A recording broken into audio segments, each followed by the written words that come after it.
Muy buenos días, estimados clientes, estimados miembros del Club de Directores Financieros, compañeros de BAC. Para mí es un honor el día de hoy que nos estén acompañando para celebrar un evento más de este club en el 2022. Esta es una iniciativa que continuamos con INCAE para poder llevar contenido de alto valor para la toma de decisiones de sus empresas, pero sobre todo para los procesos de crecimiento profesional que cada uno de nosotros llevamos. Y ese es uno de los objetivos más importantes que tenemos en BAC, poder transmitir educación que nos complemente en el día a día que hoy tenemos como profesionales. Hace algunos años, un par de años, antitos del inicio de la pandemia, conocí a una persona extraordinaria en un evento que tuvimos en el country, de manera presencial. Ella nos habló de temas de liderazgo, de temas de propósito, de cómo en el entorno nosotros nos teníamos que ajustar como profesionales, como empresarios, como también líderes, familia, cómo nos teníamos que ajustar a las realidades. Aprendimos del tema de VUCA, aprendimos también de valores, del por qué el propósito de las compañías es importante, estar replanteando la estrategia y demás. Ella realmente nos instruyó durante 1 hora y 30 minutos y a mí esa charla me marcó de manera muy importante. Cuando arrancamos el proceso con INCAE, les dije, yo quisiera repetir evento con doña Camelia. Doña Camelia Ili es una persona extraordinaria, una mujer que ha aportado muchísimo al desarrollo de nuestro país en estos temas que les menciono.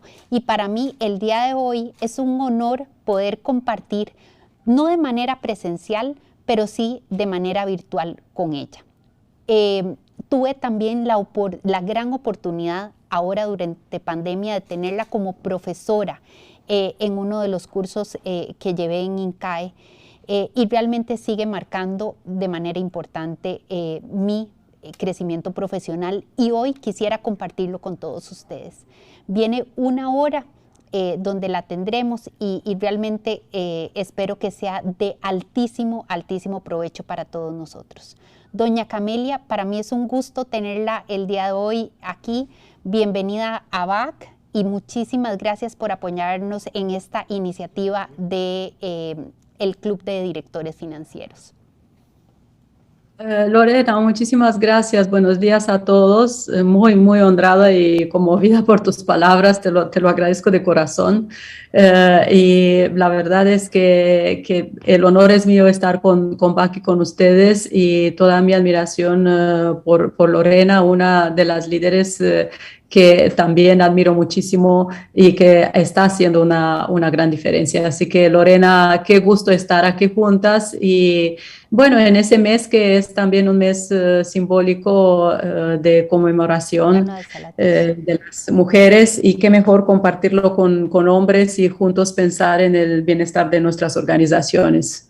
Así que muchas gracias por contar conmigo y como les decía Lorena, es un tema que profundamente me preocupa, el tema del propósito de las organizaciones, el bienestar y también cómo alinear lo que nos piden o lo que tenemos que hacer en las organizaciones, que es generar bienestar en el sentido amplio, pero claramente generar un valor añadido y cómo podemos compaginar eso con el propósito y el bienestar personal. Entonces, les he traído algunas reflexiones que van a estar más o menos 45 minutos, máximo 1 hora, para que podamos también responder preguntas y ojalá podamos tener un poco de conversación, que es siempre lo más enriquecedor en esos encuentros. Así que sin más voy a empezar. Les he preparado algunas slides, las he actualizado con con cosas de estos tiempos tan complejos que vivimos, pero que a la vez son tiempos de mucho aprendizaje y de donde podemos seguir pues enriquecidos. Así que Lorena, si te parece, empiezo, salvo que tú tengas algún otro comentario. Perfecto, doña Camelia. Estaba esperando que nos pusieran a las dos en pantalla, pero perfecto, me parece genial si arrancamos de una con la presentación. Perfecto, muchas gracias. Y qué gusto, de verdad, muchas gracias. Ok, entonces, la reflexión parte hoy desde, evidentemente, el liderazgo, pero no un liderazgo en el sentido como muy amplio y en una lista de cosas que hay que hacer para ser un buen líder. Lorena seguramente lo recuerda, que lo hablamos muchas veces, y seguramente muchos de ustedes, estoy segura que nos hemos conocido a lo largo de estos 10 años que llevo en INCAE, en Costa Rica y en la región. Que no creo en la lista de cosas que tiene que hacer un líder. Tampoco creo que hay que buscar esta idealización de una persona. Eso no existe. Lo que tenemos que buscar es autenticidad. Y tenemos que buscar practicar el liderazgo creando bienestar para los demás y sin hacer daño a nuestro entorno. Creo que son principios básicos. Hoy les traigo una visión más estratégica, más desde la empresa, más desde la alta dirección, con un concepto de stakeholders, que sé que muchos de ustedes ya lo están aplicando, y voy a ir desde temas más macro hacia temas más de equipos, con algunas ideas que espero se puedan llevar para aplicar, que es otra de las intenciones que tengo siempre, ya sea en un curso muy largo de varias semanas o en una conversación de una hora como esta, que haya aplicabilidad, que se puedan llevar cosas en su función en el día a día. Así que esto es lo que los 5 grandes temas que vamos a cubrir, un poco el tema de la sociedad y el bienestar, por qué son importantes, recordar el propósito de las corporaciones con un sentido práctico, de nuevo, para ayudarles a pensar cómo manejan ustedes este tema en su organización, en sus equipos y también con sus clientes. Un triángulo de creación de valor en donde vamos a unir los temas que Lorena mencionaba: estrategia, liderazgo y valores. Y luego vamos a ir a la parte más de la función, por qué son importantes, por qué el liderazgo y los valores van juntos. Quiero resaltar algunos valores que encuentro en muchas encuestas de clima o de desempeño que faltan en nuestra región. Entonces me voy a parar un poco aquí. Y el tema de la diversidad y toma de decisiones, que de nuevo encuentro muchas veces que se mal interpretan, o para ponerlo en positivo, que se pueden hacer mejor. Entonces, estos son los 5 temas. Primero, la sociedad y el bienestar es un tema del que se habló mucho antes de la pandemia, y la pandemia nos trajo una gran llamada de atención, que es un tema que lo tenemos retrasado en nuestra región en especial. Hay otros mundos que han empezado a avanzar y a desarrollar sociedad y economía del bienestar. Estos son indicadores macro, por ejemplo, a nivel nacional o a nivel regional, y nosotros todavía no lo tenemos, a veces ni siquiera en el núcleo familiar resuelto, ya no hablamos a nivel de sociedad. Aquí los economistas ya están hablando de ello. En nuestra región mencionamos mucho los economistas del norte. Aquí les traigo uno de los economistas italianos, que es una visión pues más europeísta, pero muy actual a nivel global, y entre sus estudios y sus afirmaciones dice que el capitalismo y su medida clásica, el Producto Interno Bruto, son buenos para medir el crecimiento, pero no el desarrollo. Y claramente nosotros necesitamos generar desarrollo en nuestra región, porque si no lo logramos, ustedes mismos desde sus propias organizaciones van a perder el cliente, sus clientes y sus bases de clientes van a ser cada vez menores y nuestro desarrollo que habíamos ganado antes de la pandemia tiene un retraso o se ha ido un retroceso 10 años, como dicen pues los organismos multilaterales que están haciendo estudios sobre la región, pues tenemos un problema.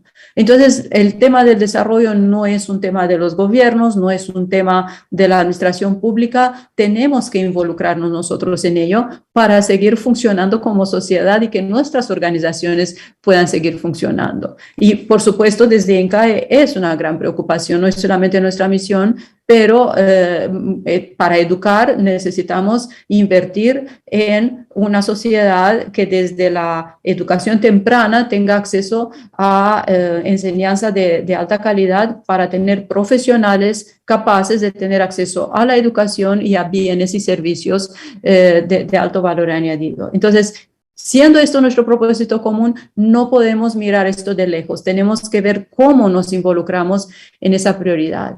Aquí les voy a dejar unas referencias para poder inspirarnos, siempre ayuda pensar qué han hecho otras regiones. La primera referencia es de una alianza global para generar economías de bienestar y ahí hay un apartado en esa página web de muchos casos. Hay casos de ciudades, pero hay casos de empresas y hay casos de personas que les pueden servir como ideas para que ustedes mismos vean cómo pueden impactar en esto, en su organización o quizás en alianzas con sus propios clientes.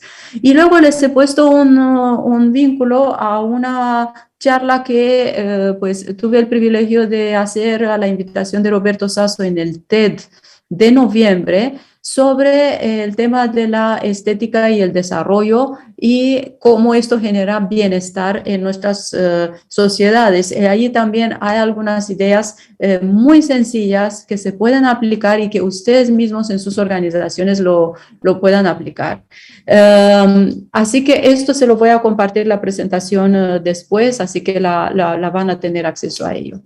Ahora, en nuestra sociedad, y estoy segura que muchos de ustedes ya piensan, tenemos tantos problemas, ¿cómo podemos pensar en el bienestar si nuestro día a día es tan complejo? Y efectivamente, en las investigaciones que hacemos sobre la región, entre nuestras investigaciones resulta entre nuestros hallazgos, encontramos que todavía solamente con lograr el tema de ausencias de emociones o experiencias negativas en nuestras empresas, en nuestras instituciones, ya podemos aumentar el bienestar o la sensación o la percepción de bienestar de nuestros empleados. Y eso es, por un lado, triste porque estamos lejos de donde está el mundo desarrollado, pero por otro lado es una muy buena noticia para ustedes como líderes porque cuidando estos dos aspectos ya sus colaboradores van a ser muchísimo más motivados y van a mejorar la percepción de bienestar, por tanto van a motivar el sentido de pertenencia, el trabajo por propósito y van a tener mejores resultados al final, que es lo que tienen todos, pues evidentemente en sus objetivos anuales para cumplir. Luego aquí una gráfica que demuestra si hay alguna resistencia interna a invertir en bienestar porque no se ve el retorno o se ve como un gasto y no se ve como una inversión, que pasa mucho en las organizaciones, pues aquí de nuevo les voy a dar una gráfica que muestra el retorno a la inversión cuando tenemos una cultura de bienestar y cómo esto ayuda a la sostenibilidad de la organización y a crearnos una cultura en donde aflora la innovación y baja pues las tasas de rotación o la sensación de estar en el burnout que tanto sufrimos todos en las organizaciones. También este es el modelo en el cual nos basamos para nuestra investigación y también se lo voy a dejar porque son 5 aspectos que pueden ir viendo cómo pueden tocarlos para poder mejorar este compromiso de sus colaboradores y generar esta cultura. Y por último, en ese capítulo de bienestar, recordar que su sensación de bienestar, que son alta dirección, no es la misma que tienen sus empleados. Y esto también nos viene de nuestra investigación sobre América Latina. El nivel 1 son los niveles gerenciales más bajos, el nivel 5 es la posición gerencial más alta. Y el gap es la sensación de bienestar versus el nivel de gerencial. Como ven, la alta dirección tiene un mayor sentido de bienestar y ya cuando nos vamos a niveles 2, 3 y 4, la sensación de bienestar baja. Entonces, aquí es cómo nos bajamos del balcón de la alta dirección, que nos aísla un poco de la percepción real de la cultura en la organización y logramos que esta percepción de bienestar se vaya nivelando. Este es uno de los temas importantes en trabajar y entender que los promedios en ese caso son peligrosos. Por ejemplo, en una encuesta de cultura, en una encuesta de estilo de nivel de liderazgo, pues no me van a dar la fotografía completa, los promedios. Este es el mensaje que les quiero dejar aquí y también como pensar cómo pueden hacer en su organización para ver realmente todos sus niveles gerenciales, cómo están en ese sentido. Entonces, esto era como la introducción, porque si yo no tengo un entorno adecuado, no puedo tener resultados en mi P&L destacados. Quizás los puedo tener a corto plazo, pero a mediano y largo plazo no voy a tener sostenibilidad en el P&L. Y estamos viendo cómo insistimos mucho en medidas muy operativas y muy concretas y no nos vamos al entorno que es realmente la base para generar una organización exitosa. Entonces, este es el primer punto. Vamos por el segundo. El propósito de las corporaciones. Y aquí van ejemplos de otras sociedades, van algunos principios actualizados sobre el propósito de las corporaciones para poder contrastar con lo que tenemos nosotros aquí y ver cómo podemos quizás también tomar ideas. Entonces, tres grandes tendencias o tres grandes ideas sobre el propósito de las organizaciones en este siglo, en ese contexto, en ese momento.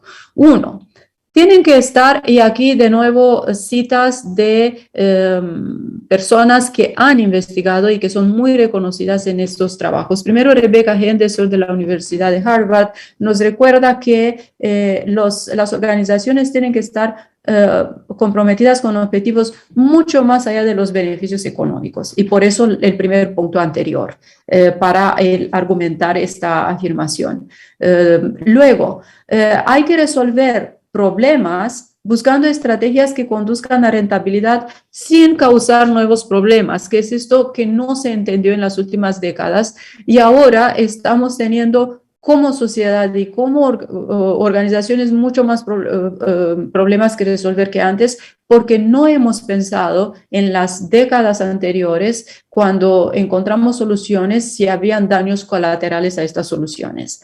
Y tercero, hay que desarrollar oportunidades con valores compartidos, es decir, no solamente para mí, para mi equipo, sino para mi organización y como organización para mi entorno. Entonces, estos son de nuevo tres grandes preguntas que me tengo que hacer cuando defino mi plan estratégico o cuando defino mi plan de acción o cuando tomo la decisión diaria. Me puede servir como un checklist cuando hago alguna de estas acciones. Luego, aquí son del mundo de finanzas, entonces no podía no traer una cita de una de las personas más conocidas en el sector que siendo tan exitoso a nivel financiero, miren cuál es su visión en cuanto al propósito de Larry Fink. Si las compañías no sirven a un propósito mayor, eventualmente ya no tendremos sociedades en las que podamos hacer dinero. Y eso en América Latina, díganme si no es más actual que nunca. Estamos mirando mucho cortoplacismo en nuestra región, en todos los niveles, en sector público y en sector privado, y eso nos lleva a tener cada vez sociedades con mayor desigualdad. De la mayor desigualdad viene luego la relación con el menor desarrollo y por tanto a largo plazo nos estamos minando a nosotros mismos. Y el segundo es que dice Fink, las organizaciones tienen que trabajar en el beneficio de todos los stakeholders. Entonces aquí voy a entrar a continuación en el tema de los stakeholders y vamos a ver qué podemos de nuevo llevarnos en relación con esto. Ya hace varios años se ha hecho un shift, un cambio de la visión solamente en los accionistas a los grupos de interés. Sé que en el BAC ha tenido a la brillante Roxana Víquez, que ha trabajado mucho esto y han tenido presentaciones sobre el tema. Les quiero traer de nuevo algunas visiones complementarias a lo que seguramente ustedes tienen sobre ello. Lo que dicen los expertos que recomiendan ese cambio y esa visión hacia los stakeholders, en primer lugar, es mapearlos. Y aquí hay un mapeo de los más completos. ¿Quién podrían ser los clientes, nuestros colaboradores o trabajadores, los competidores, el Estado y los entes reguladores, especialmente en sectores altamente regulados, y luego los accionistas y los inversionistas? Muchas de nuestras organizaciones empezaron a hablar de stakeholders, pero abarcan todos los stakeholders. Cada vez que he venido revisando qué se trabaja en stakeholders en nuestras organizaciones en alta dirección, en juntas directivas, veo una lista muy grande. Entonces ahí viene la pregunta, si tengo recursos limitados, ¿cómo puedo pretender atender 5, 6, 7 stakeholders? Es imposible. La dispersión en la estrategia, pues al final me mina todas las estrategias. Y les voy a dar unos ejemplos de organizaciones conocidas internacionalmente, cómo dan ellos las prioridades a los stakeholders. Por ejemplo, Jack Ma de Alibaba, un gigante, tiene 3 stakeholders: clientes, empleados e inversionistas. Tienen más stakeholders, pero tienen la estrategia con la prioridad en esos 3. Entonces, en nuestras organizaciones tenemos que aprender a priorizar. No podemos resolver todo y no podemos dar la misma calidad, el mismo servicio, la misma atención o asignar recursos a un grupo más amplio. Luego, aquí traje un banco a continuación, pero que no compite directamente con nuestra región. Entonces, por eso lo traje aquí. Sí he trabajado con el Banco Santander en España por muchos años y por eso lo traje para que lo puedan ver. Un banco de ese tamaño se fija solamente en 4 stakeholders como prioridad: sus personas, sus clientes, los accionistas y las comunidades.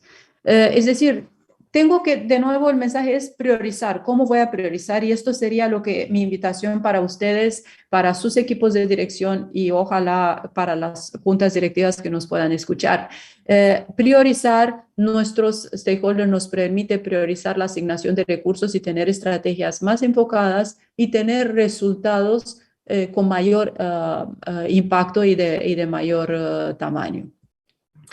Luego, muchos se preguntarán, y es importante que ustedes recuerden, aquellos que están en alta dirección, que tienen que trabajar para sus colaboradores, para sus clientes, colaborar con sus proveedores, pero uno de los stakeholders más importantes que tienen es su junta directiva. Tienen que saber en algunos artículos académicos los llamamos gestión aguas arriba o liderazgo aguas arriba. Es muy importante no olvidar esto, porque ¿cuál es el propósito de la junta directiva y por ende también del equipo de dirección en cumplirla? Uno, custodiar el propósito y los valores de la organización. Segundo, garantizar el cumplimiento inteligente de la estrategia. no es definir la estrategia de una organización, sino supervisar su ejecución inteligente. Y aquí es donde ustedes tienen que desarrollar una habilidad para entender y tener un diálogo y un puente con su junta directiva, porque el apoyo va a venir cuando su estrategia resuena en la alta dirección y la junta directiva. Crear puentes y conexiones, hay que tener el ratificador de los accionistas cuando tenemos accionistas, desarrollar una inteligencia colectiva, es decir, promover la diversidad, y de esto voy a entrar en el penúltimo punto de la presentación, y pues, cumplir con el plan de sucesión, reclutar el CEO y ayudarlo luego para lograr la excelencia de sus trabajos. Como principal stakeholder interno, creo que es importante que entendamos, tengamos una buena comunicación con la junta directiva y entendamos también sus expectativas en relación con su trabajo y su principal función, que es la ejecución de la estrategia de la organización. Fíjense aquí cómo piensan en otros mundos, y aquí es un estudio realizado por un grupo de investigadores internacionales sobre cómo crean valor las juntas o qué composición tienen las juntas que crean valor. Aquí uno de los miembros de una junta directiva decían que en Japón no piensan en los próximos 20 años, sino en los próximos 100. Pensemos en cuántos años pensamos nosotros aquí en nuestra región. Por tanto, se toman decisiones con una perspectiva de muy largo plazo. En ciertas culturas, la gente también le da mucha importancia al legado. En cambio, aquí comparaban con Estados Unidos, las decisiones se toman preocupándose por el año entrante. Este era un miembro de una junta directiva de Estados Unidos que trabajaba con Japón y otras culturas. Aquí tenemos un australiano en una junta británica que dice aporto, estilo y nivel de pensamiento diferentes, y lo mismo ocurre con una junta donde hay un estadounidense, un inglés, un francés, un alemán. Una ubicación geográfica diferente generará un conjunto diferente de patrones de pensamiento en torno a una mesa. Esto es tremendamente importante, y la pregunta para ustedes sería, ¿qué tan diversos son sus equipos? ¿Qué tan diversas son sus juntas? ¿Qué tanto se exponen a otras culturas?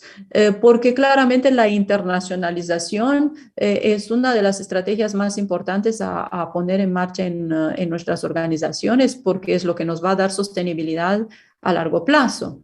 Nuestros mercados nacionales son muy pequeños. El mercado regional centroamericano está muy golpeado por la situación política y social y por ende la económica. Por tanto, tenemos que empezar a pensar en desarrollos regionales más amplios. Entonces, aquí, si tenemos equipos muy locales, no vamos a tener la visión y la capacidad de pensar regionalmente o incluso a nivel continental en nuestro equipo. Entonces, es una pregunta que les dejo para poder mirarla luego cada uno.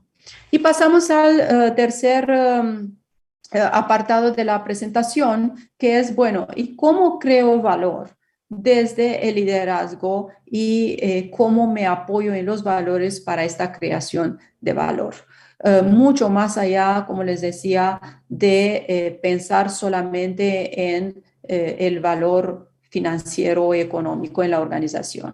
Y de hecho, está comprobado que a aquellas organizaciones que construyen la creación de valor, pensando primero en el orden en el que venimos hablando, la creación de bienestar, una estrategia inclusiva, una orientación a stakeholders, pero sin dispersión, sino con enfoque, al final tiene un mayor impacto en las cuentas de resultados, y son cuentas de resultados mucho más sanas y sostenibles a mediano y largo plazo que aquellas organizaciones que se enfocan solo en corto plazo, en la cuenta de resultados y en el día a día. Entonces, aquí lo sencillo es siempre lo mejor. Lo que no se puede explicar con sencillez no se puede aplicar ni medir. Entonces, Muy sencillo, estrategia, liderazgo y valores es lo que me genera esa cultura de excelencia, esta cultura de creación de valor. Y algunos conceptos y apoyándonos ahora ya también en ejemplos, como lo hicimos anteriormente. Bob Iger es uno de los líderes que más admiro en cuanto a su trayectoria y a su integridad como líder. Se lo recomiendo, está ya saliendo de Disney. Y ha escrito un libro muy interesante, que es una lectura muy agradable, además que se lo recomiendo, lo encuentran en Amazon. Y Bob Iger dice, los valores forman la cultura y la cultura refuerza los valores. Es básico, muchas veces contratamos expertos en cultura para que nos hagan pues una encuesta y luego hacemos acciones para mejorar la cultura. Y resulta que realmente lo que tengo que modificar son los estilos de liderazgo y los valores que practico para que la cultura cambie. La cultura es un resultado, la cultura no es en sí la fuente, resulta de una serie de acciones. Y otras tres cosas también importantes que no las encuentro en las encuestas de liderazgo ni las encuestas de clima o de cultura en nuestra región. Encuentro cosas todavía demasiado clásicas, que si sabe dar feedback, que si tiene la puerta abierta, que cosas buenas, pero muy básicas. Para poder desarrollar productos, servicios de valor añadido, ser competitivos a largo plazo y ser sostenibles, la curiosidad es el valor que está en los primeros lugares en todas las encuestas internacionales y, por ejemplo, es uno de los valores que nosotros más trabajamos en nuestros programas actualmente. El camino a la innovación empieza con la curiosidad. Pongan esto en sus encuestas porque esto les va a resolver una pregunta que seguramente tienen: ¿cómo innovamos más? ¿Cómo somos más creativos? ¿Cómo pensamos fuera de la caja? Etcétera, etcétera. Es la curiosidad el valor que hay que medir. Luego, la integridad, la forma en la que se hacen las cosas, sin hacer daño a los demás, como les decía, ni a las personas, ni al entorno. Y por otro, algo tan sencillo como la decencia. Ser un líder decente y discreto tiene una potencia extraordinaria. Entonces, estos son tres de los valores que el propio Bob Iger menciona en su libro y en los cuales creo profundamente e intento practicar tanto como pues, docente como en el día a día en la función de liderazgo. Y aquí es un argumento académico: invertir en el equipo y practicar ese estilo de liderazgo me da una gran ventaja competitiva, porque la única diferenciación que tenemos hoy en día real son las personas, ni los productos ni los servicios, porque todas las plataformas en los sectores empiezan a aparecer. La digitalización nos ha dado muchas ventajas, pero a la vez nos han hecho muy transparentes en nuestras estrategias, en nuestros productos y servicios, porque todo el mundo tiene acceso a ello. Por tanto, son fáciles de copiar, por tanto, dejan de ser una ventaja competitiva en nuestra estrategia. Tener un equipo motivado, con esa sensación de bienestar que hablamos al inicio, en los cuales invertimos para que estén actualizados, les empujamos a tener esa curiosidad de la que hablamos antes. Este es el talento que nos va a innovar y nos va a dar la ventaja competitiva. Luego, un tema muy interesante que se ha trabajado mucho y de hecho en el mundo del management, la estrategia y los conceptos de estrategia vienen del mundo militar y lo podemos observar ahora en tiempo directo con lo que está ocurriendo tristemente con la guerra de Ucrania, la invasión de Rusia. La estrategia con la táctica y la táctica con la estrategia. Y esto es de nuevo, muy deficiente en muchas de nuestras organizaciones. Me he encontrado en los trabajos pues organizativos que hay o muy buenas estrategias o muy buenas tácticas, pero la combinación de las dos es en pocas veces. Y en táctica podemos hablar también del plan de acción, el plan de emergencia, los escenarios.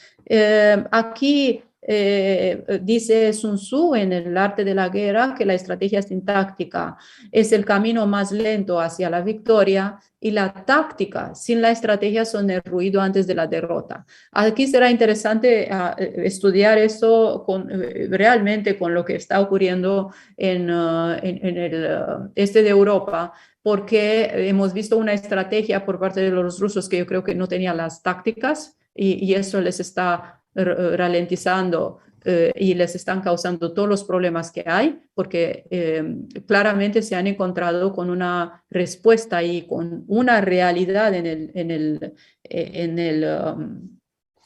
el combate que no se lo esperaban. Y del otro lado, vemos como el propósito y los valores cuatriplican las fuerzas y no es el tamaño el que importa, sino realmente la motivación para defender un propósito común y muy unido. Esto solamente para dar un ejemplo de lo que estamos observando, pero esto es, piensen en sus organizaciones, si las dos las tienen, si somos muy operativos o muy estratégicos, nunca ninguna de las dos cosas es buena, tienen que ir muy bien entrelazados.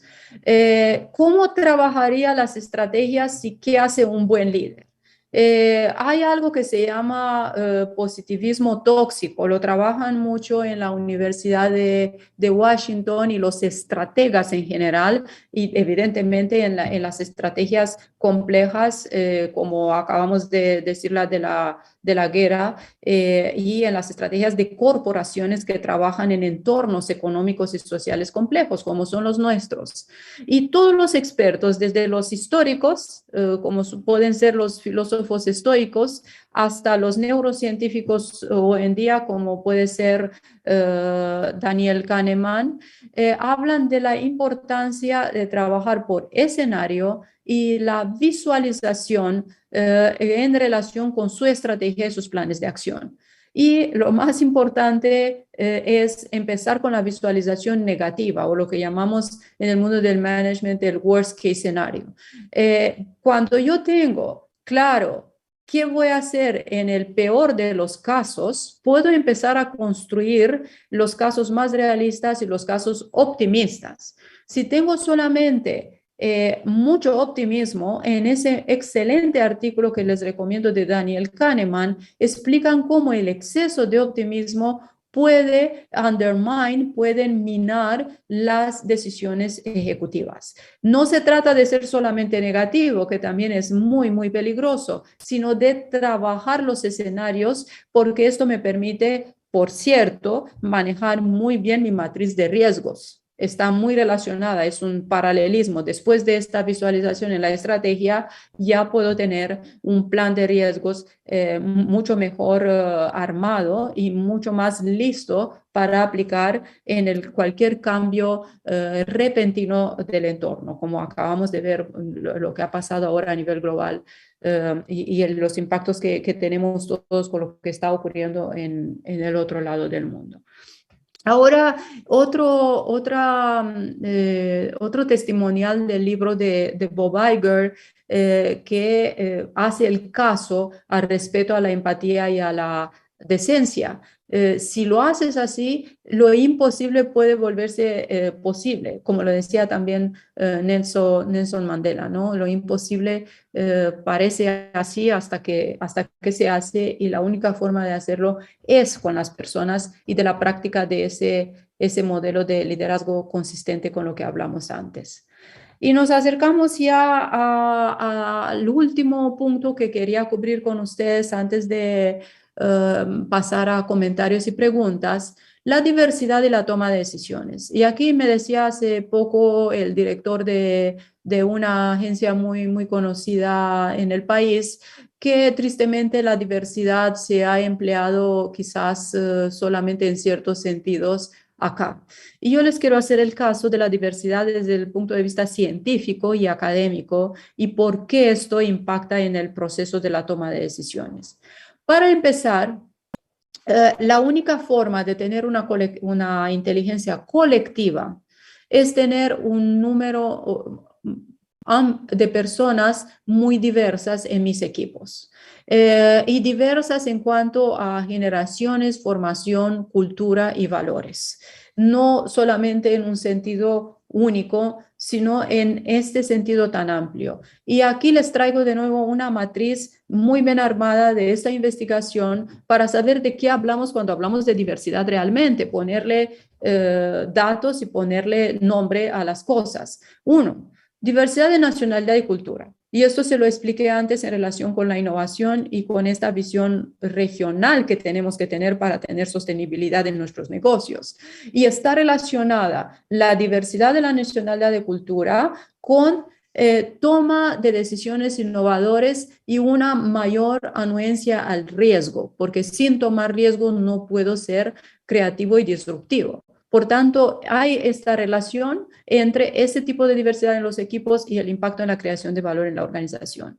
Luego, la diversidad funcional me da un mayor conjunto de destrezas y de conocimiento y la relación que tiene es con un mejor desempeño en los servicios y en la toma de decisiones. Somos capaces de tener mayor nivel en estos componentes de la estrategia si tengo mayor experiencia funcional. Y por último viene la diversidad de género, que está directamente relacionada con mayor inteligencia colectiva en el impacto de valor tengo un mejor monitoreo, los indicadores y la toma de decisiones son más eficaces. Esto nos lo están demostrando todas las investigaciones. Por tanto, siempre lo digo también en los programas en donde tenemos mucha diversidad y en donde tenemos hombres y mujeres, y también en los programas donde tenemos una mayoría de hombres, una mayoría de mujeres.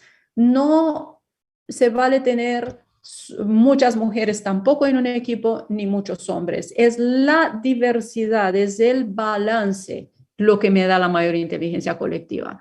Y por tanto, el tema de la inclusión no pasa por una moda, sino pasa por la sostenibilidad y la competitividad a mediano y largo plazo de las organizaciones. Este es realmente el argumento que creo que se debería utilizar más en las organizaciones, y esos son todos los tipos de diversidad que tenemos que cuidar cuando hacemos reclutamiento, cuando hacemos promociones, cuando hacemos desarrollo de nuestros equipos.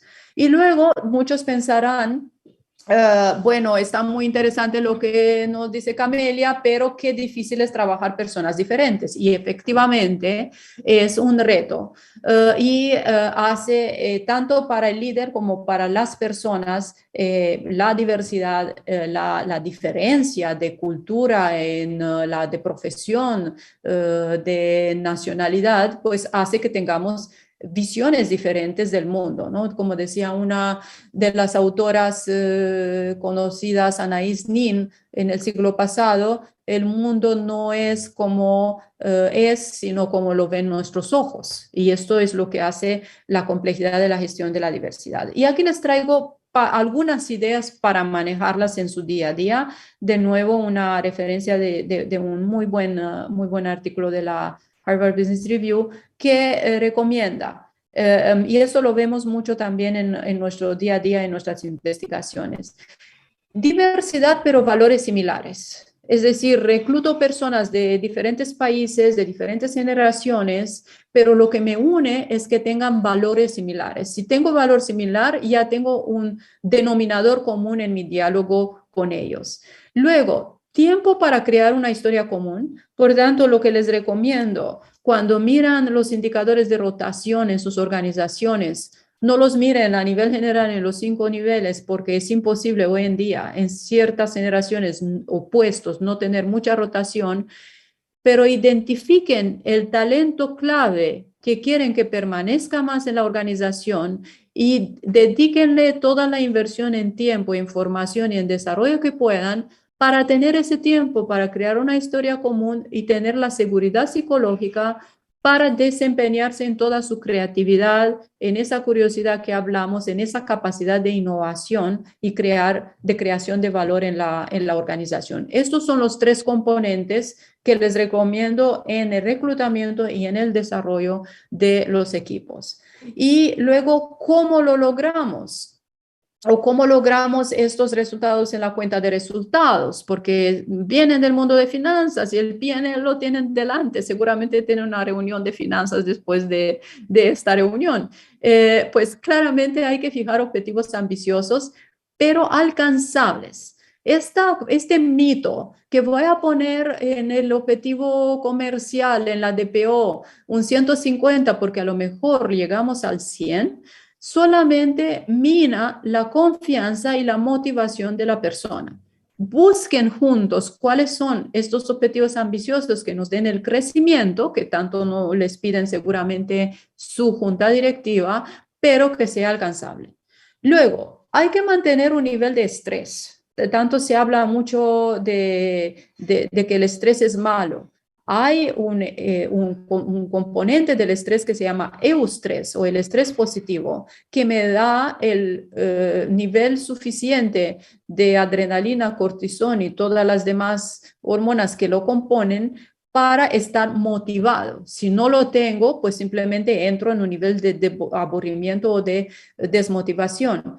Pero tengo que combinar este nivel de alerta con momentos de relajación, con momentos de balances, con momentos en el que me enfoco en otras cosas y no solamente en resultado, resultado, resultado o hacer, hacer, hacer. Decimos, pues, combinar el hacer con el ser, o sea, tenemos que encontrar un balance entre las dos cosas. Y luego también aquí quitamos otro mito, no se trata de evitar conflictos, sino de suscitar el conflicto y cierto nivel de adversidad para mantener la creatividad. Por ejemplo, si ya soy líder en un mercado, pues tengo que ponerme un poco de reto y empezar a pensar qué nuevo mercado puedo tener, qué nuevo producto, qué nuevo servicio.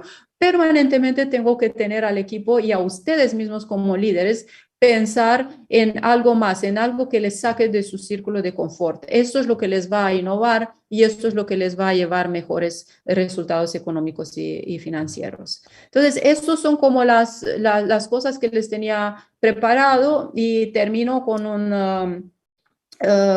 un proverbio, se dice que es africano, lo conozco hace muchos años y lo creo profundamente. Si quieres ir rápido, camina solo, pero si quieres llegar lejos, ve acompañado.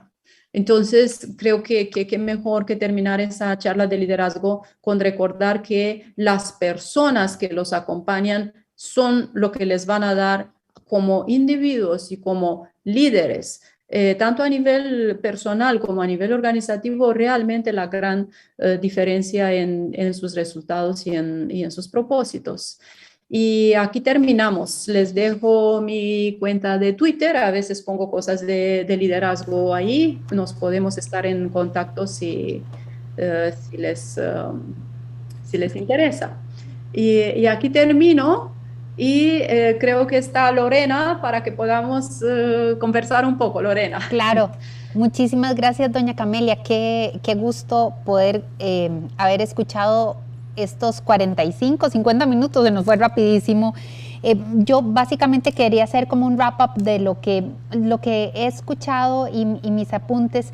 Hablaba al principio del tema de bienestar, de la relación del bienestar con la productividad, pero también con la posición, la percepción de bienestar, pero sobre todo el cuidado que tenemos que tener nosotros como líderes de no ir al promedio, sino bajar de ese balcón. Y me encantó porque realmente es muy revelador y nosotros en BAC así lo hemos hecho en los últimos esfuerzos y estudios del ENPS, como las categorías, la percepción de bienestar en las diferentes categorías varía en el tiempo. Luego, esto es el marco, el entorno adecuado es el marco para poder crear propósito y valores adecuados y poder tener una compañía, una empresa con un futuro próspero, sostenible y un P&L, un estado de resultados que nos pueda permitir llevar la compañía en el largo plazo. Hablamos sobre propósito, el beneficio de todos los stakeholders, pero usted al final nos decía, no son todos, escojan cuáles son los stakeholders.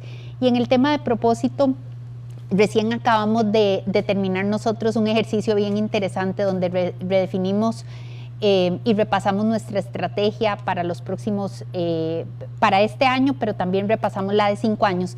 Y les quiero dejar ahí un libro que leí que se llama Net Positive, muy bueno, sobre el impacto que tienen las compañías cuando podemos ver ese propósito y esta estrategia no solo marcada en ese estado de resultados desde el punto de vista económico tradicional, como lo vemos todo siempre, y yo que estudio los casos de crédito de BAC, pues ahí vemos balances y estados de resultados, pero también el impacto que hoy tiene una compañía desde el punto de vista de ese aporte a la comunidad y ese aporte a los temas también ambientales. Luego hablamos de valores y me encanta escuchar que tenemos 3 nuevos valores que podríamos y que todas las empresas podríamos incluir, y nosotros como líderes también preocuparnos por entender qué significan los temas de curiosidad, el tema de integridad y el tema de decencia. Cada vez más en las comunidades donde operamos, los temas de integridad y de decencia, sobre todo por lo que hemos visto en gobiernos, en la sociedad en general, me parece que son valores estratégicos que nosotros como líderes tenemos que vivir. Y ni qué decir del tema de curiosidad con los retos que presentan la innovación. Y por último, el tema de diversidad. Me parece que también es algo interesantísimo tener ese balance entre diferentes, no solo géneros, es que diferentes vistas que podemos tener de la sociedad dentro de una compañía. Y créanme que el aporte es impresionante. Nosotros, y les cuento de anécdota, nosotros en BAC tradicionalmente, cuando uno valora quién ingresa y a quién va a tener de compañero o se crea un nuevo puesto de trabajo, busca gente de banca. Y realmente tenemos algo, yo en lo personal tengo algunos años de estar buscando, sobre todo no banqueros, porque banqueros, pues uno sabe, ¿verdad? Gente que venga de otras industrias, con edades diferentes, con ópticas diferentes, porque al final y al cabo el mundo corre muy rápido y a la vuelta de la esquina vamos a tener las nuevas generaciones operando nuestras compañías. Así es que, bueno, ese es mi wrap-up de la presentación. Y doña Camelia, tenemos varias preguntas y entonces quisiera arrancar con la primera. ¿Podría decirnos que en estos tiempos de cambio con la pandemia la forma de liderar debe revisarse? ¿Y cuáles son los pilares que deben tomar en cuenta para que el tema de desarrollo de las compañías sea sostenible? Esa es la primera consulta. Sí, gracias Lorena, y qué buen resumen y qué bueno saber que estamos alineados, porque yo creo que este efecto de amplificación, tanto del mundo privado como de la academia, si alineamos estos mensajes podemos impactar más colaborando, así que... Absolutamente. Y sí, se habla mucho de la revisión de los estilos de liderazgo, y yo creo que mucho en las culturas nuestras, aún más. Estamos viendo fuga de talento. Empecemos de por qué, ¿no? Se habla de la Big Resignation en Estados Unidos, en Europa, pero también estamos viendo en nuestra región como los jóvenes no están dispuestos a estar toda la vida en una organización. Tienen muchas opciones. La digitalización ha traído oportunidades de empleo sin necesidad de moverse. Ya no está la necesidad de tener una visa para ir a otro país. El otro país te recluta directamente aquí.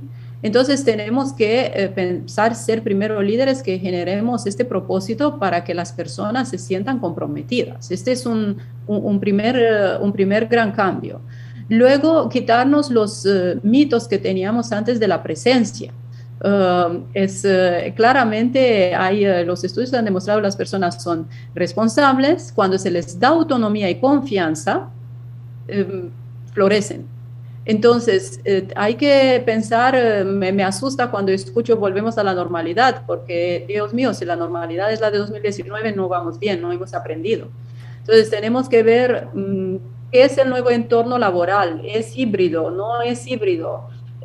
Puedo tener todavía personas o preguntar y consultar a las personas cuántos días vamos a estar, cuántos días vas a venir, cómo vamos a trabajar. Entonces, claramente hay que revisar desde el entorno que le estoy dando a las personas, su sensación de propósitos, la posibilidad de combinar y balancear su vida privada con la vida, su vida personal con la vida profesional, y luego uno mismo como líder, el estilo directivo o timonel, lo llamamos a veces autoritario, sirve para corto plazo y en momentos de crisis, pero hay que combinarlo con un estilo más visionario, más democrático, más afiliativo, para poder tener impacto y tener a las personas sin que se vayan y contentas. Entonces sí hay que hacer una revisión del liderazgo, creo que bastante profunda. Clarísimo, clarísimo, gracias. La siguiente pregunta, ¿los estilos de liderazgo han ido evolucionando? ¿Cuál es el estilo de liderazgo que es más eficiente actualmente? Creo que lo tocaste en algo en la pregunta anterior, pero no sé si podemos redondear ahí la idea.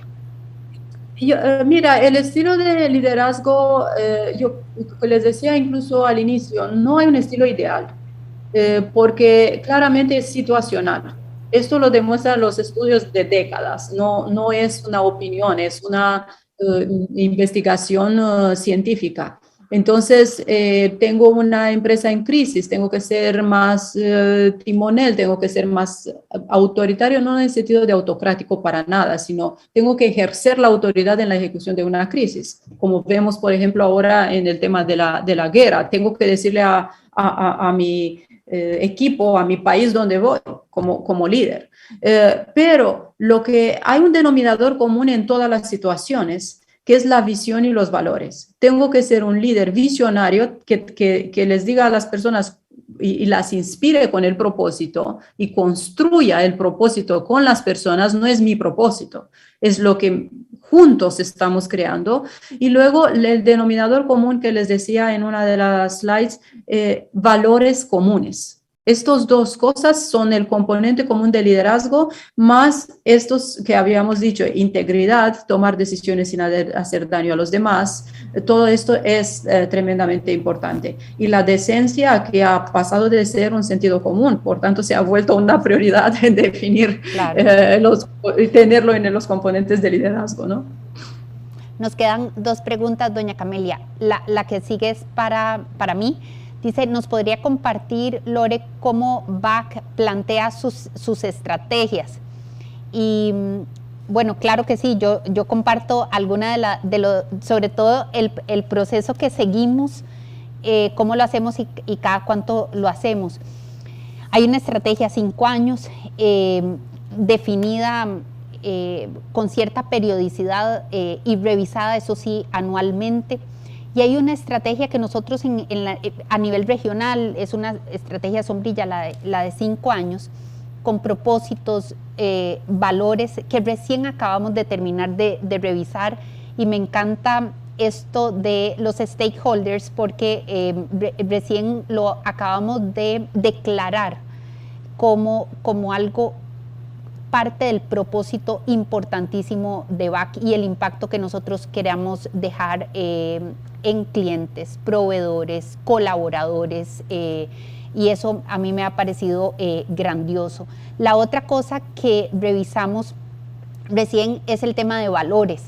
Habíamos arrancado nosotros en BAC con muchísimos valores, 7, 8 valores que estaban usualmente listados en diferentes lugares de las oficinas en todo lado, y simplificamos durante este proceso, simplificamos los valores y escogimos unos cuantos para realmente vivirlos y que a nivel general toda la comunidad de BAC regional y local los podamos entender y vivir.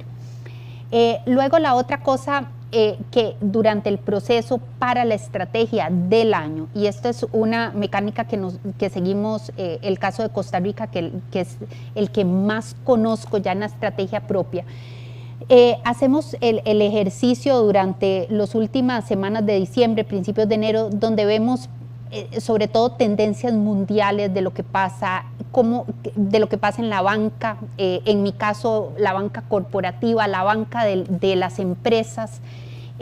Dos, vemos el entorno macroeconómico, mundo, Costa Rica, entorno político. Tres, revisamos qué pasa con nuestros clientes, cómo queda la estrategia, cuál es la estrategia para este 2022, cómo quedan las compañías después de la pandemia, qué se necesita y qué quieren. Luego ajustamos la propuesta de valor que hoy tenemos, la ajustamos para complementar, no es que vamos a salir con o a eliminar de manera importante nada de la estrategia o propuesta de valor, sino más bien la remozamos. Y vemos lo último también que me parece muy importante, es la voz del cliente. ¿Qué nos ha dicho el cliente durante los últimos meses que son los principales, le llamamos dolores que tiene nuestro cliente? Y con base en eso definimos nuestra estrategia, definimos nuestra propuesta de valor y con base en eso presentamos sobre todo a los colaboradores la nueva estrategia de cada uno de los segmentos. Así es que les comparto esto porque es uno de los ejercicios a mí en lo personal que más me apasiona. A inicio de año le dedico muchísimo esfuerzo en conjunto con toda la dirección del banco. Y la última pregunta, doña Camelia, es ¿cómo las organizaciones deben plantear estrategias de cara a los retos tan cambiantes como política, guerras, entre otros, que está viviendo el mundo? De cara a todos esos retos, de veras, era una cosa antes de la estrategia, antes de tener este tema de guerra, y no la estrategia, quizás la táctica podrían estar cambiando, la estrategia no, sino la táctica. Entonces, no sé si nos puede ahí complementar. Sí, gracias, Lorena. Mira, qué bien, porque yo creo que es una continuidad a lo que tú respondiste.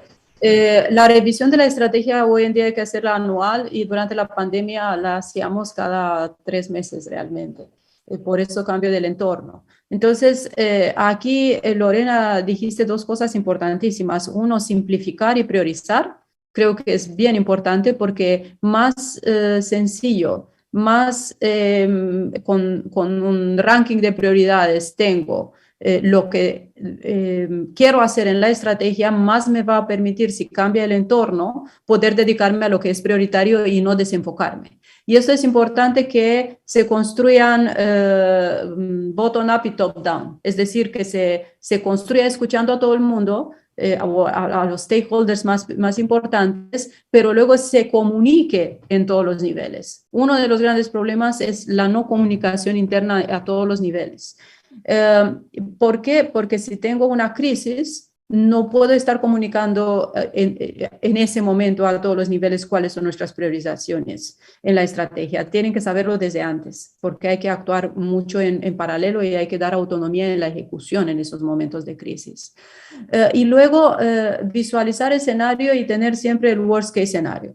Y el worst case scenario fue el que no nos esperamos nadie, el mundo se cierra. Entonces, este worst case escenario claramente lo tenemos que tener todos en nuestra estrategia. Si vuelve a cerrarse el mundo, ¿qué puedo hacer yo para seguir funcionando y no cerrar? Y luego viene el siguiente escenario y puedo funcionar y ganar algo y puedo ser exitoso y puedo seguir generando valor. Pero hay que tener el worst case escenario siempre sobre la mesa, junto con la priorización y la comunicación en todos los niveles para que todo el mundo pueda de forma alineada ejecutar. Y de nuevo, Lorena, lo recordaste otra vez, la táctica junto con la estrategia y viceversa. Perfecto. Bueno, llegamos al final, el tiempo lo cumplimos, doña Camelia, perfecto, son las 10 de la mañana y así es que quería agradecerle de todo corazón el tiempo que nos ha dedicado, súper productiva la charla, muy interesante, y estoy segura que nuestros clientes, nuestros directores de compañías así lo van a reflejar. Agradecer enormemente a INCAE por apoyarnos en este proceso de charlas con los mejores profesores que siempre tenemos en INCAE. Todos son buenos, pero hemos escogido así como el top del top de INCAE para que nos acompañen en este giro de charlas. Hoy concluimos la cuarta, son 6 en total, y espero pues que durante el año sigamos teniendo todavía más contenido, porque definitivamente la academia, nosotros en el sector privado, el sector público, tenemos que estar conectados en este ecosistema para poder salir como sociedad adelante. Así es que, doña Camelia, muchísimas gracias y espero verla pronto. No, muchas gracias a ti. Solo para unirme a lo que has dicho, los compañeros que siguen son extraordinarios. Sé toda la lista de conferencistas que siguen y tienen el componente de la academia, pero con aplicaciones prácticas. O sea, todos los que siguen tanto que han estado antes y desde INCAE siempre es la aplicación, es que se lleven cosas que puedan aplicar en su día. Es una de nuestras preocupaciones. Y bueno, sus clientes son nuestros clientes, Lorena, y estamos a la orden. Y con una líder como tú, ahí seguimos y estamos a la orden para más cosas. Muchísimas gracias, doña Camelia. Un gusto verla. Hasta luego. Un abrazo. Pura vida. Gracias. Bueno, un abrazo a todos y que pasen un muy feliz día. Gracias por acompañarnos.